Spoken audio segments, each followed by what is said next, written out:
Elena had always believed that family was supposed to feel safe, warm, predictable, a place where love was freely given, and mistakes forgiven. But the Carter household had never been like that. For her, family was a series of invisible walls. Rules she didn't make, expectations she could never meet, and a quiet, lingering tension that followed her from room to room. Somewhere between childhood and adulthood, Elena had learned an unspoken truth. In her family, silence was safer than speaking, obedience was praised, questions were dismissed, complaints were ignored. And when love was shown, it was measured, distributed selectively. Like a currency she would never fully access. It was a Monday evening when everything began to shift. Elena was in the kitchen, washing dishes, the familiar clink of plates and the hiss of water under the faucet filling the quiet apartment. The sun was dipping low, streaks of orange and pink spilling through the window, painting everything in a calm light that contrasted sharply with the feeling that had started to coil in her chest. She heard her mother laughing in the living room, not a warm laugh, not a happy one. It was sharp, cutting, the kind of laugh that seemed meant for someone who wasn't there. Elena froze mid-motion, gripping the edge of the sink. She dried her hands slowly, deliberately, feeling the familiar tightening in her chest, the sensation that had haunted her for years. The feeling that whispered, "You don't belong here." And then her father's voice followed. Calm, deliberate, authoritative. "Let her know clearly," he said. "So she doesn't expect anything later." Elena froze completely. Her heart started pounding louder than the running water, louder than the soft hum of the apartment. Expect what? Her mind raced, trying to place the meaning behind the words. She had learned over the years that the most important truths in her family were never spoken directly to her. They were whispered behind closed doors, hinted at with sidelong glances, or hidden behind smiles that never reached the eyes. She stepped slowly into the living room. Her mother and father froze. Her father cleared his throat. Her mother forced a smile that didn't touch her eyes. "Elena," her mother said, "we were just talking." "About Grandma?" Elena asked softly. Silence. Her father leaned back, arms crossed, uncomfortable, annoyed. "Yes," he said finally, "and since you overheard, we might as well be honest." Elena's stomach twisted. Her mother smoothed her dress, a motion that seemed rehearsed. "We don't want you getting the wrong idea. When your grandmother passes, everything will go where it belongs." Elena swallowed hard. "What do you mean?" "You won't be inheriting anything," her father said simply. The words landed heavy, final, like a door slamming shut in her chest. She waited for a reason, an explanation, something, but there was nothing. Her mother added casually, "You should focus on your own life. Not money that was never meant for you." Elena nodded slowly. She didn't cry, she didn't argue. She had learned long ago that emotions were wasted in that house. She turned back to the kitchen, but inside, something had quietly cracked. It wasn't shock that hurt the most. It was familiarity. She'd always been treated like an extra piece in her own family, someone who existed but didn't quite matter. Her younger brother Marcus had always been the center. Better schools, better clothes, more attention. When she did well, it was expected. When Marcus did the same, it was celebrated. Even Grandma Rose noticed. "Elena is strong," Grandma had said once. "She doesn't complain." Elena had thought it was a compliment. Now she knew better. Being strong had made it easier for them to ignore her. She moved out as soon as she could, worked 2 jobs, paid her own bills, never asked for help. And still, every holiday, every family dinner, felt like she was a guest who had stayed too long. But Grandma Rose had always been different. Quietly, unobtrusively, she noticed Elena. She noticed the little things, how Elena stayed late to clean. After family dinners, how she listened while others talked, how she helped without being asked. When Elena was 16, Grandma pressed a folded bill into her hand. "For emergencies," she had said. Elena had tried to refuse. "One day you'll understand." Grandma had smiled when she graduated. Grandma had hugged her longer than usual. "You'll be fine," she whispered. "No matter what they say." Elena hadn't understood it then, but she remembered it now. Still, the words of her parents echoed in her mind. If they said she wasn't inheriting anything, maybe they were right. Maybe Grandma had changed her mind. Maybe she didn't matter as much as she thought. 3 weeks later, everything changed. Elena's phone vibrated at work, an unknown number. She ignored it. It rang again. She stepped into the hallway and answered, "Hello? Is this Elena Carter?" A calm professional voice asked. "Yes." "This is Mr. Lawson calling from the law office of Harris and Bloom. I handle the estate of Rose Carter." Elena's breath caught. "I'm sorry for your loss," he continued. "Your grandmother passed peacefully last night." The words felt unreal. Elena leaned against the wall. "Oh, I see. There was a pause, Miss Carter." The lawyer said carefully, "We need you to come in for a meeting." Elena hesitated. "I think you should contact my parents." Another pause. "Then we already have." They were surprised by the contents of the will. Elena closed her eyes, her chest tightening. "I don't think I'm involved," she said quietly. "They told me, Miss Carter," he interrupted, "you are very much involved." Her hands began to shake. Her mind raced. Her parents had been sure she'd inherit nothing. But now, suddenly, everything she believed about her family was about to unravel. That evening, Elena barely slept. Memories of Grandma's words, her looks, her gentle gestures, all replayed in her mind, and something else, something unsettling. What if her parents knew? What if they lied to her for years? The next morning, she stood outside the law office, staring at the glass doors. She took a deep breath and walked in, unaware that within the next hour, her life, her family, and everything she thought she knew would be completely transformed. Inside, the office smelled of polished wood and quiet authority. Elena sat across from Mr. Lawson, her hands folded tightly in her lap. She told herself not to expect anything. Maybe a keepsake, maybe a letter. But when Mr. Lawson opened a folder and looked at her carefully, she felt her heart skip. "Your grandmother updated her will 3 years ago," he said slowly. "And she was very clear, very specific." Elena felt her pulse quicken. 3 years?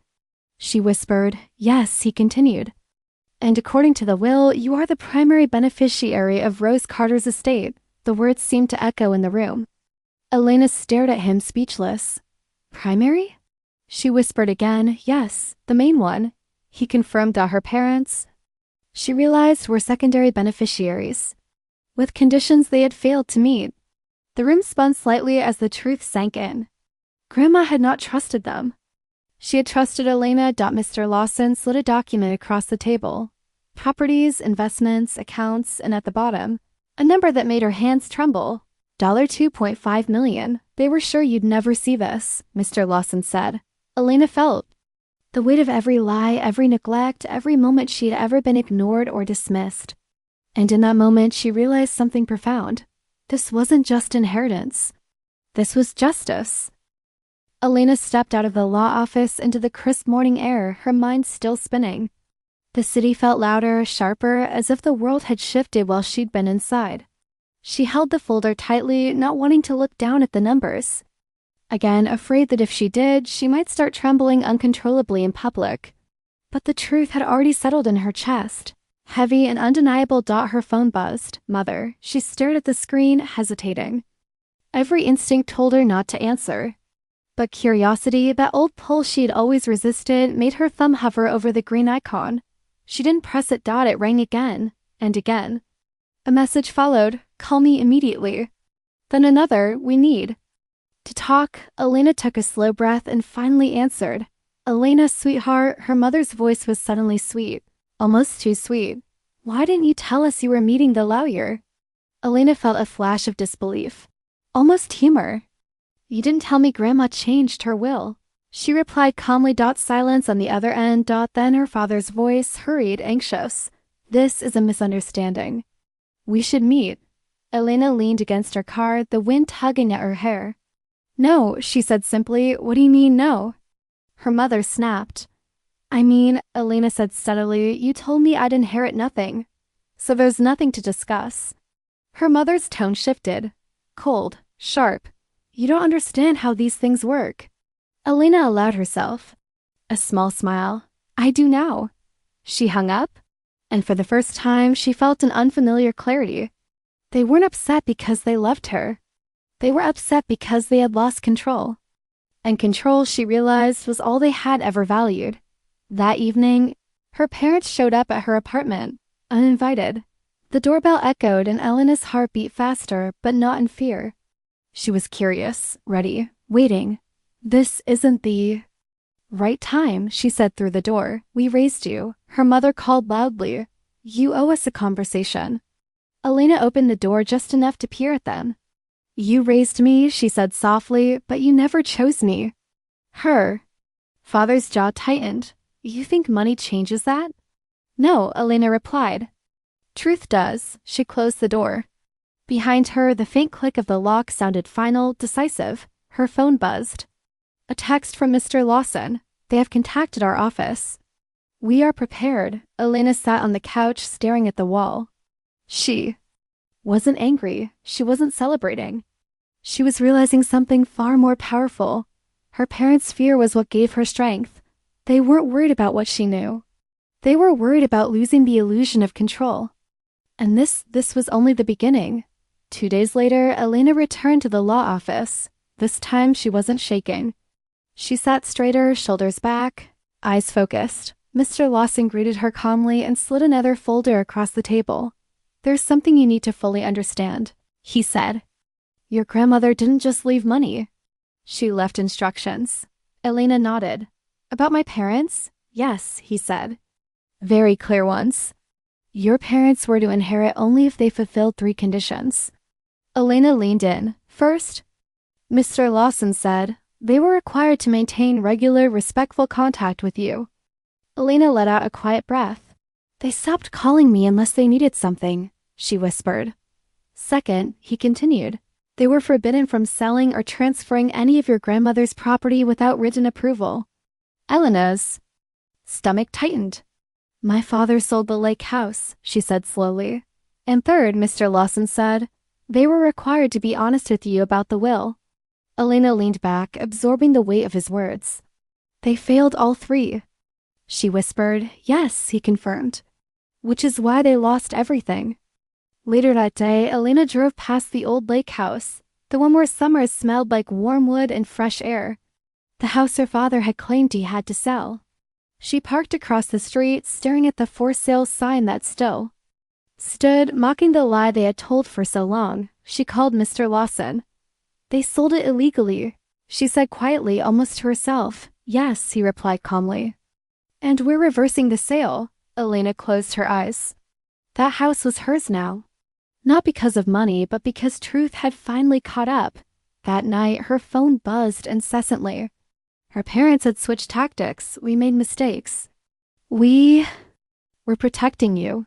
Family shouldn't fight over money. Elena read every message in a reply. She didn't need to. Then came the last one. Your grandmother would be ashamed of this. Her chest tightened. That one hurt, but it also cleared. Something inside her. Grandma Rose had known this would happen. That was why she had planned ahead. That was why she had trusted her. The next morning, Mr. Lawson called again. There's one more thing, he said. Something your grandmother asked me to reveal only if your parents reacted badly. Elena's chest tightened further. What is it? Her voice trembled slightly. Your grandmother didn't just change her will, he said. She documented years of financial manipulation against her and indirectly you. Elena felt her stomach twist. Her parents had been withdrawing money, redirecting funds, claiming expenses that never existed. All documented. All signed. All traceable. They were slowly draining her, Mr. Lawson said quietly. She noticed, quietly, and she blamed herself. For not protecting you sooner. Tears filled Elena's eyes. But this time they were not only sadness. They were relief. Justice had already begun. Elena didn't rush into action. She didn't threaten. She didn't celebrate. She waited. She let the lawyers move. She let the truth gather weight. And then her parents received the notice. Frozen accounts reversed. Transfers, legal review. Her mother appeared again at her door. This time crying. Where are your parents? She sobbed. You wouldn't destroy us. Elena looked at her calmly. You destroyed yourself, she said softly. I just stopped. Protecting your lies. The door closed. And for the first time in her life, Elena felt free. A few days later, for the first time in her life, Elena felt free. Elena felt free. A few days later, Elena agreed to one final meeting, not because she owed them anything, but because she was done running from the truth. It took place in the same law office where her life had quietly changed weeks earlier. Her parents arrived together. No smiles this time, no confidence. No control. Mr. Lawson sat at the head of the table. "Elena," he said, "are you ready to proceed?" She nodded. This wasn't revenge fueled by anger. This was closure powered by clarity. Her parents looked smaller now. Her mother avoided eye contact, her father's posture rigid, defensive. Mr. Lawson spoke first. "Mr. and Mrs. Carter, your actions over the past decade have been reviewed. You violated multiple conditions of Rose Carter's will: financial misuse, emotional manipulation, and deliberate deception." Her mother interrupted, defensive. "We did what was best for the family." Elena looked at her calmly. "For your version of family," she said quietly. Silence followed. Mr. Lawson slid documents across the table: bank records, signatures, timelines. There was no arguing paper. Her father finally spoke bitterly. "We assumed Elena wouldn't question anything." That sentence changed everything. Elena felt something inside settle, not pain, not triumph, just understanding. She leaned forward. "I spent my life believing I wasn't enough," she said. "Not smart enough, not important enough, not worthy enough. You let me believe that, and when you told me I'd inherit nothing, I believed you." She looked at both of them. "But Grandma didn't. She saw what you didn't, and she trusted me more than she trusted you." Her father's face hardened. "You think money proves that?" "No," Elena replied softly. "Truth does." The final decision was read.